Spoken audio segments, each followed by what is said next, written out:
কিছুতেই আপনারা উপভোগ করছেন উত্তরা জনপদের ঐতিহ্যবাহী সাংস্কৃতিক চর্চা কেন্দ্র গীতাঞ্জলি একাডেমি অফ ফাইন আর্টসের সার্বিক তত্ত্বাবধানে ঋতু উদযাপন পরিষদ কর্তৃক আয়োজিত বর্ষবরণ 1431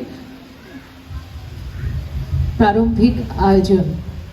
এ পর্যায়ে আমরা গীতাঞ্জলি একাডেমি অফ ফাইন আর্টসের ক্ষুদে শিক্ষার্থী এবং শিল্পী নাবিহা, অধরা এবং সাগ্নিকের পরিবেশনা উপভোগ করব।